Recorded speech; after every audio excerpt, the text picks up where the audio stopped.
पिछले 2 वर्षों में सरकार ने रिकॉर्ड संख्या में 2 लाख स्थायी सरकारी नौकरियां प्रदान की गई। मेरी सरकार ने युवाओं के बेहतर कौशल और नई अवसरों के सृजन के लिए 2 लाख करोड़ रुपया का पैकेज स्वीकृत किया है। 1 करोड़ युवाओं के लिए इंटर्नशिप की व्यवस्था से युवाओं को ग्राउंड पर काम करने का अनुभव प्राप्त होगा। आज देश में 1.5 लाख से अधिक स्टार्टअप है जो इनोवेशन के स्तंभ के रूप में उभर रहे हैं। 1000 करोड़ रुपया की लागत से स्पेस सेक्टर में वेंचर कैपिटल फंड की शुरुआत की गई है। US world future skill index 2025 में भारत विश्व में दूसरे नंबर पर पहुंच गया है, यानी फ्यूचर ऑफ वर्क श्रेणी में एआई और डिजिटल टेक्नोलॉजी अपनाने में भारत दुनिया को रास्ता दिखा रहा है। ग्लोबल इनोवेशन इंडेक्स में भी भारत की रैंकिंग 76 से सुधार कर 39 हो गए हैं। माननीय सदस्यगण, मेरी सरकार राष्ट्रीय शिक्षा नीति के माध्यम से विद्यार्थियों के लिए आधुनिक शिक्षा व्यवस्था तैयार कर रही है। कोई भी शिक्षा से वंचित ना रहे, इसीलिए मातृभाषा में शिक्षा के अवसर दिए जा रहे हैं।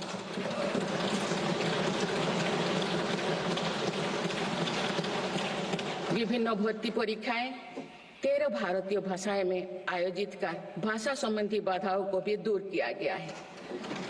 बच्चों में इनोवेशन को बढ़ावा देने के लिए 10,000 से अधिक स्कूलों में अटल टिंकरिंग लैब्स खोली गई है।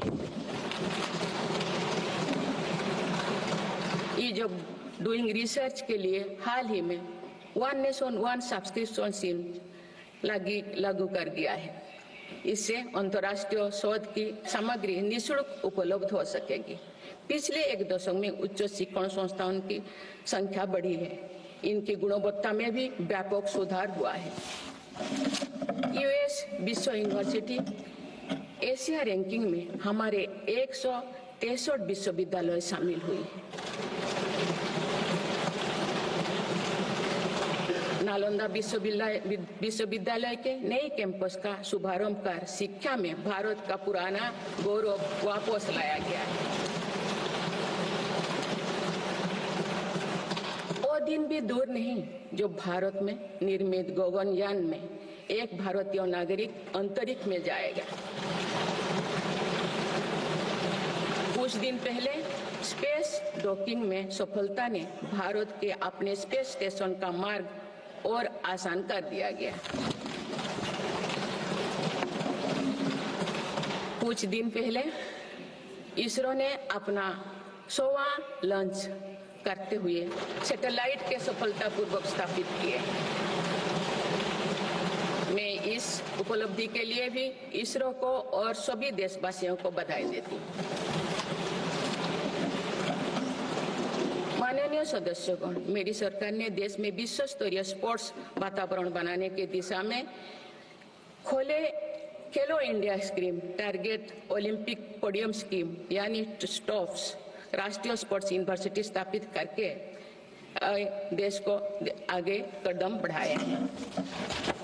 दिव्यांग के लिए ग्वालियर में विशेष खेल केंद्र खोला गया है। भारत की टीमों में चाहे ओलंपिक हो या फिर पैरालंपिक, हर जगह बेहतरीन प्रदर्शन किया गया है। हाल ही में विश्व शतरंज चैंपियनशिप में भी भारत ने अपना परचम लहराया। फिट इंडिया मूवमेंट चलाकर हम सशक्त युवा शक्ति का निर्माण कर रहे हैं।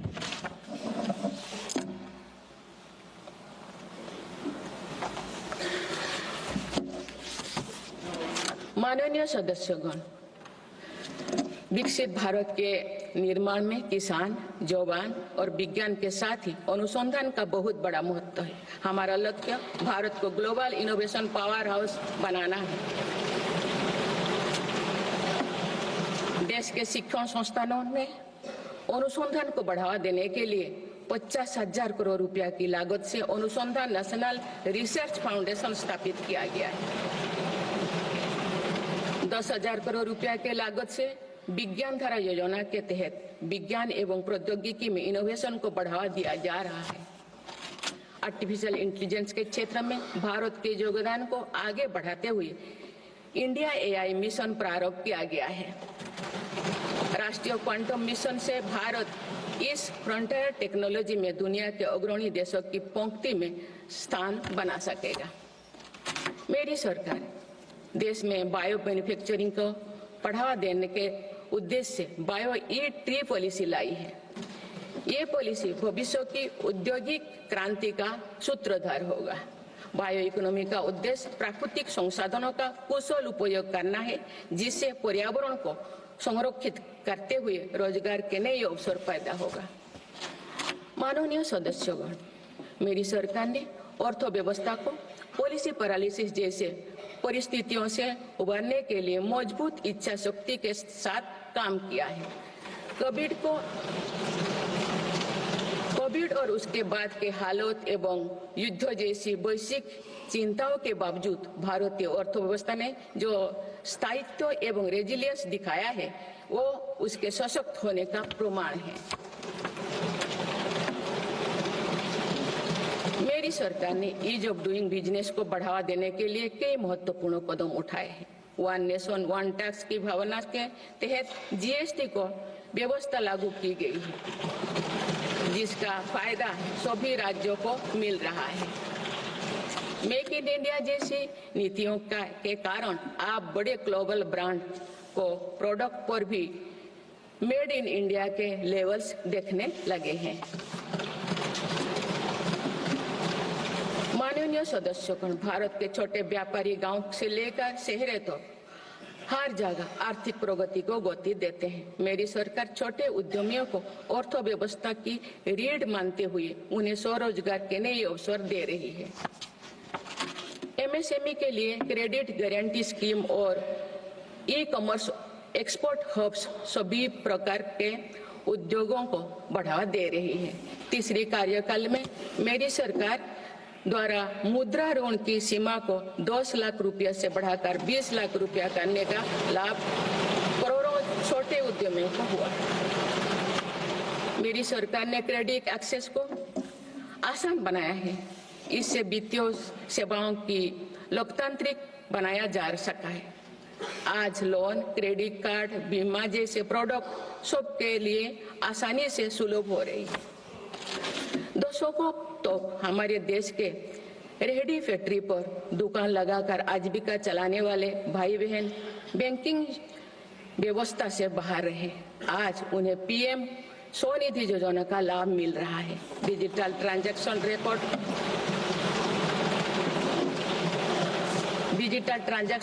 रिकॉर्ड के आधार पर उनको बिजनेस बढ़ाने के लिए और लोन मिलता है। ओएनडीसी की व्यवस्था ने डिजिटल कॉमर्स यानी ऑनलाइन शॉपिंग की व्यवस्था को समावेशी बनाया है।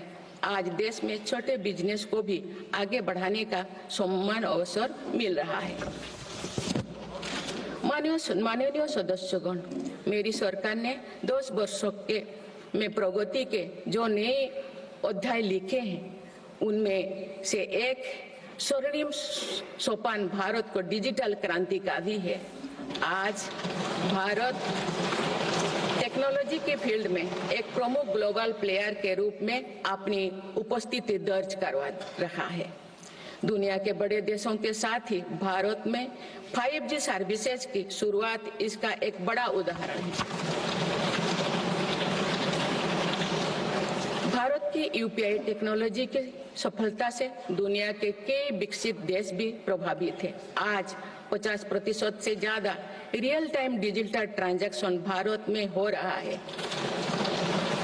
मेरी सरकार ने डिजिटल टेक्नोलॉजी को सामाजिक न्याय और समानता के एक टूल के तौर पर इस्तेमाल किया है।